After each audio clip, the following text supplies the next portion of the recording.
Welcome to the Raising Confident Girls podcast, your guide to raising strong, confident daughters. I'm Melissa Jones, the founder of Girls Positivity Club and a teacher for over 20 years. In a world where girls often feel overwhelmed, anxious, and confused, this podcast is your go-to space. As caregivers, we navigate challenges together.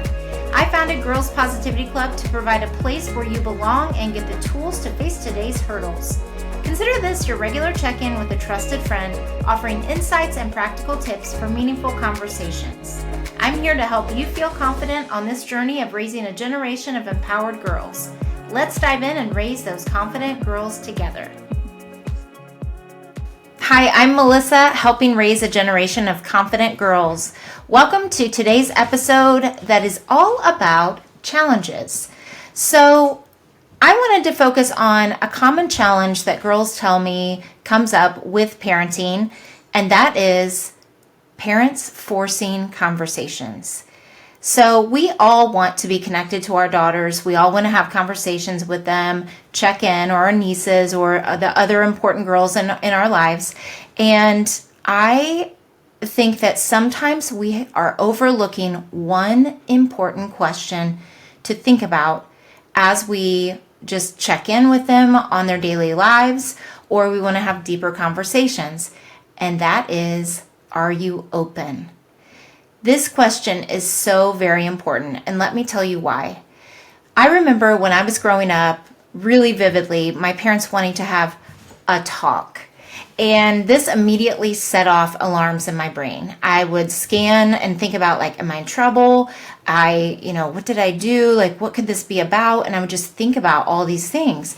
And I thought it would be something very serious, like religion or a family change or something that was wrong. Automatically, I wasn't thinking like, oh, they just want to check in. When you say something like, we need to talk, or I want to have a talk, or something like that, it really can set off a wall.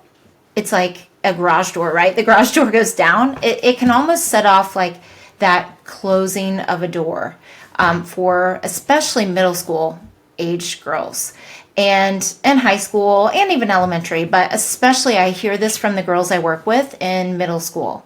So even though I had loving parents, I still do have loving parents, those two words, a talk, was a huge challenge for me. And I hear the same thing, like I said, from the girls, and then parents telling me that one of the issues that they have is that their daughters close off when they say they want to talk. And all they want to do is just have a simple conversation. It's not like they want to have some big talk. They just want to have a normal conversation, like, how was your day? Tell me about it. And they want to stay connected in their girls' lives. So it creates this huge disconnect between the girl and the parent, the caregiver, whoever, because I've heard before that they feel kind of intruded on, or it feels like an interrogation, or it feels like they don't have anything to say, and it's forcing an issue that doesn't even exist. So those are really common things that girls have said to me.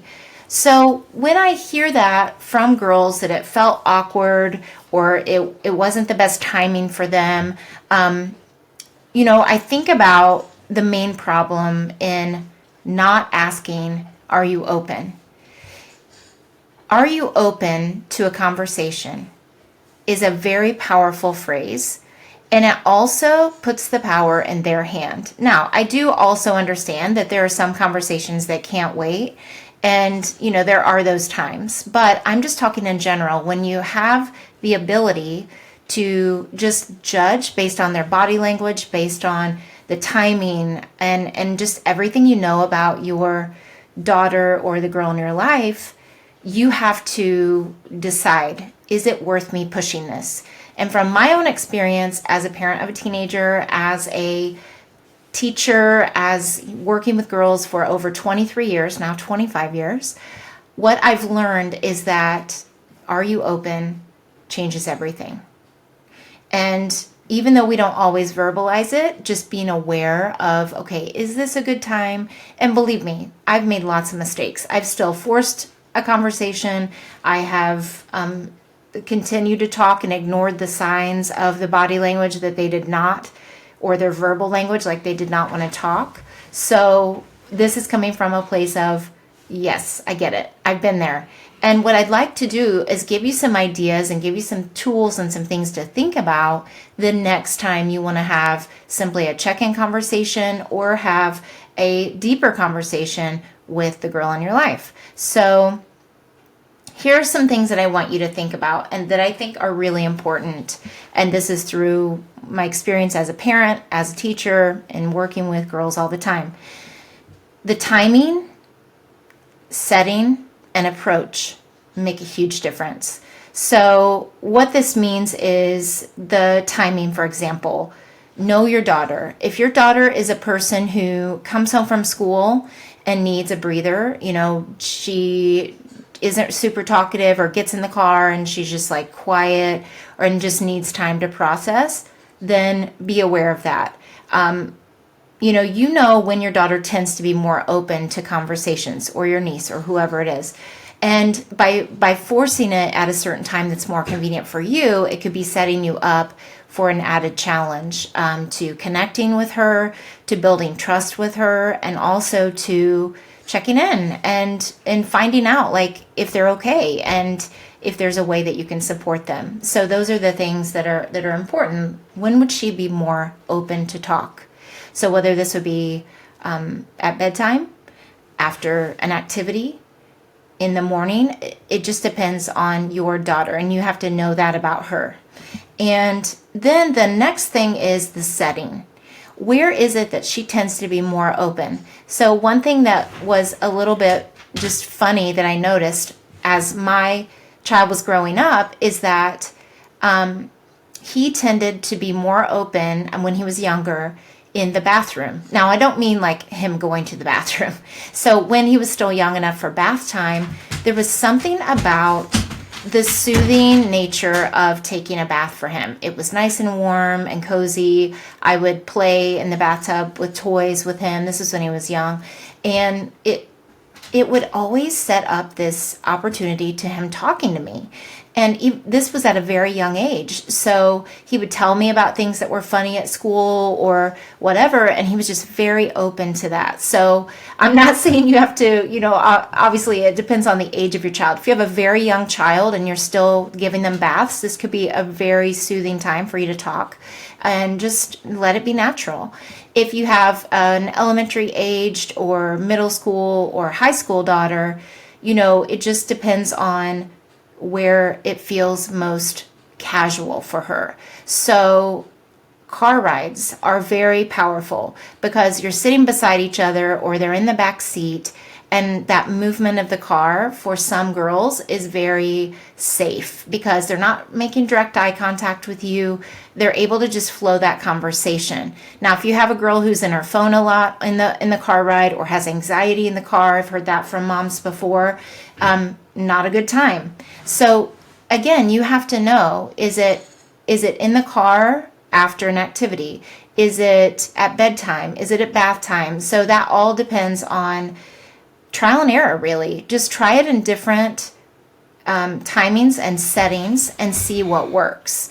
And so then the last one is, so timing, the setting, like where you talk to her, and then the approach is really crucial. So the approach doesn't have to always be verbal. So it could be, yes, verbal. You could have a conversation. That's the first thing I think that comes top of mind for us in wanting to communicate with our girls. Also, writing. Writing is another way that you could easily communicate with your daughter and check in with her about what it is that you want to talk with her about, even if it's a quick check-in. So you could write her a little note. You could put a little Post-it note on her mirror and have her write you one back, like make it a little game or something. And, you can do written conversation, which I'll explain a little bit more later, which is basically you take a notebook and you write to each other back and forth, and you leave it like in a designated place. And the caveat I would say to that one is it's not a notebook that, if you want regular conversation with your daughter, I had a mom one time who told me that she told her daughter when something was really important to write her about it. And that put a lot of unnecessary pressure on the daughter. And the mom didn't mean to. She meant well. But having just an everyday journal that you could pass back and forth to each other and just chat about your day or whatever is another great way to communicate. And then self-expression is another way. So being creative. And I can give examples about that, but one that comes top of mind is I had a girl who was really artistic, and the mom told me that her daughter one day was very frustrated, and she knew that she expressed herself in art. And so what she did is she asked her daughter to draw what she was feeling. And it opened up this big window of her understanding her daughter in a new way, which was really a cool approach.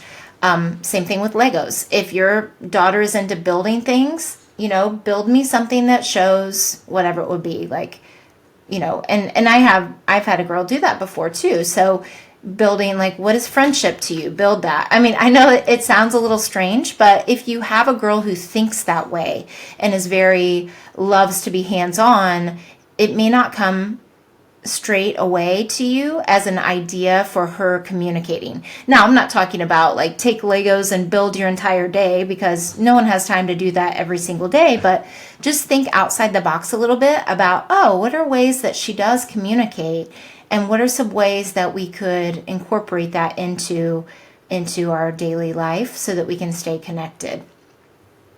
So as a parent, you may be feeling frustrated by the conversation, especially if you used to be super close with your daughter and you were talking all the time, and then all of a sudden puberty hits or something happens where they start being more closed off. So I think about that for myself when I was going through all of my struggles. And when I was 8 and 9 and 10, all the way to 15 even, I was crying a lot. I didn't know how to express it. And so trying these different ways gives you more opportunities to figure out what works for both you and your daughter.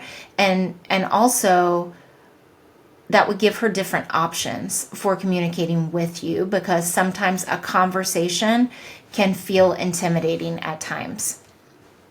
So finding those alternative ways for having the talk, or just talking generally about, hey, how are things going? What's something that you've enjoyed today? Having those open-ended questions is also really helpful. So just to recap, starting by saying, are you open? Or just thinking to yourself, are they open to a conversation? Is she open to a conversation right now? Can I tell? And if you're not sure, just ask. And then that will really create that language between you where she could also use it for you. Hey, mom. Hey, aunt. Hey, whoever. Are you open to a conversation? Or are you open to talking to me about something on my mind today? And it can just create that common language that's very useful and powerful. And here's the biggest thing that I've noticed. I mentioned this at the beginning. When they're not open, just shut it down. Because when you force it, it is more likely for you to cause a disagreement, an argument, tension. And again, I'm not saying that you always have to tiptoe around or anything like that by any means. I'm saying be aware of when they're more open to talking with you and when they're not. I know that when my teenager comes home from school, he is not open to having a conversation with me as soon as he walks in the door. Anytime I force it, it turns into some kind of a conflict. So what I've learned to say is still acknowledge he's home. Hey, bud, I'm glad you're home. And then just silence and just continue doing what I was doing or do my own thing. Give him a little breather, and same thing with your daughter. I was like that after school. I wanted a snack. I wanted to, start doing things in my room, whatever it would be. And then my mom would maybe talk to me over my snack after I'd had a little breather. So really just no matter what, knowing if they're open is very, very crucial. So here are some takeaways for you that I hope you can use in your daily life. And my goal in this podcast is to give you tools that you could use immediately. So I hope so far you're gaining things that can open your insight and also give you practical things to say and try. So the main thing that I would like for you is to think about that timing. When is it the best time for your daughter? Is it on the way to places? Is it coming home from places? Is it in the car? Is it after school? Is it during a snack? Like I mentioned with my mom, we would chat over a snack. Is it at bedtime when the day is done and there's that reflective time period where you're just like checking in at bedtime? Then the setting.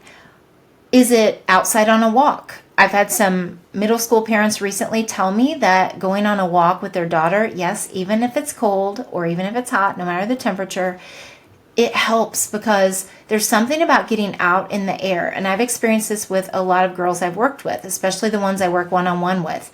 There's this one girl that we walked the dog around the neighborhood, and it opened up a whole conversation because moving your body opens your mind, and also being out in nature, being in the air is another beautiful setting that is very nurturing, and it feels very, very free. So that's another really good setting, is outside, and on a walk is even better. Even if it's sitting out on your porch, that's another great idea. Is it in her bedroom? Is it in your bedroom? Is it wherever? So just be thinking about those places and just test out a few of them and see what works. And then the third thing is the approach. So I mentioned written conversation. You take a notebook, you write a prompt at the top, and it literally doesn't have to be deep.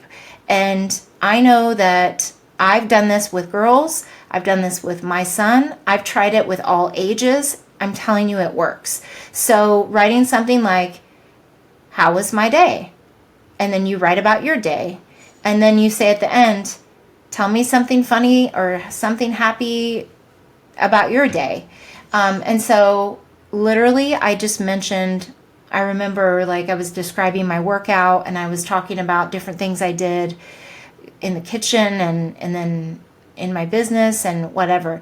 And I thought it was the most boring thing I'd ever written. I thought, he's not going to care. I mean, a boy especially, like, you know, why will he care about me saying all these things?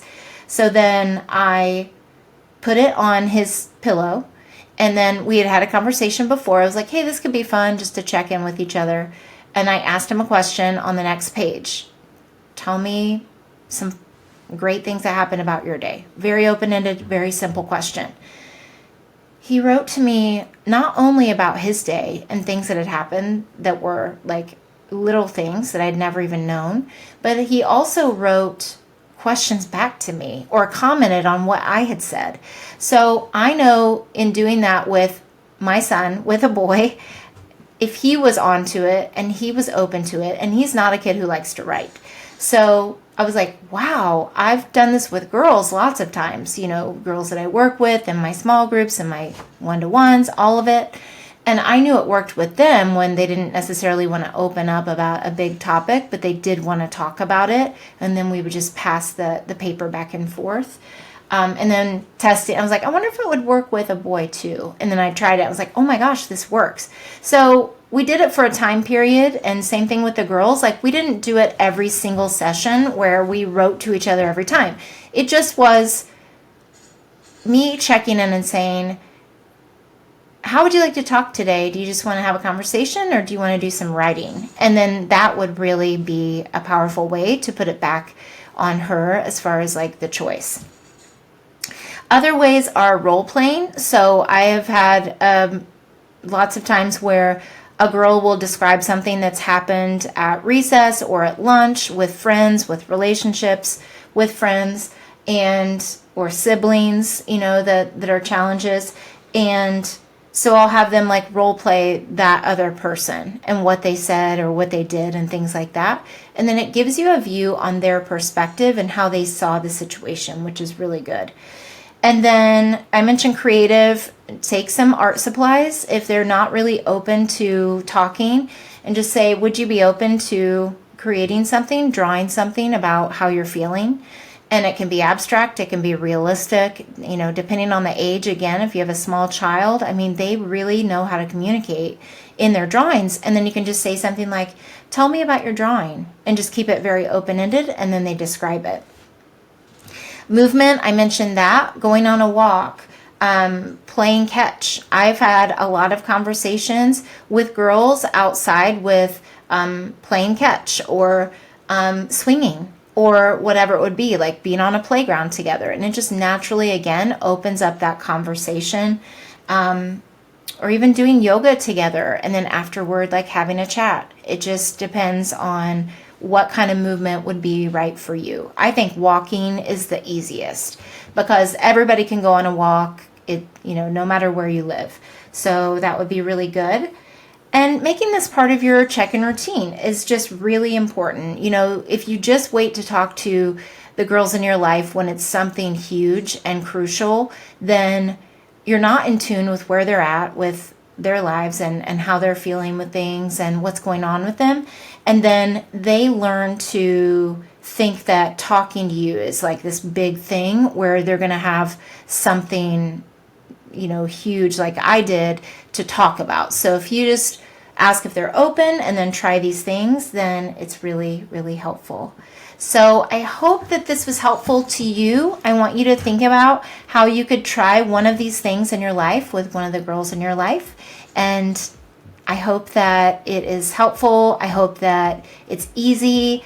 And if you have other ideas that have worked for you, I would love to hear about them. And until next time, keep raising those confident girls. Thanks for joining another empowering episode of the Raising Confident Girls podcast. Share today's insights with caregivers and friends, building beautiful relationships with strong girls. Hit subscribe so you never miss an episode. We're not just a podcast, we're a community. Follow Girls Positivity Club on social media for more empowering content on Instagram, Facebook, TikTok, and YouTube. This podcast empowers you, supporting incredible girls. Let's create strong, beautiful relationships with the girls in our lives. I appreciate you listening today. Stay confident, stay connected. Until next time, keep raising those confident girls. You've got this.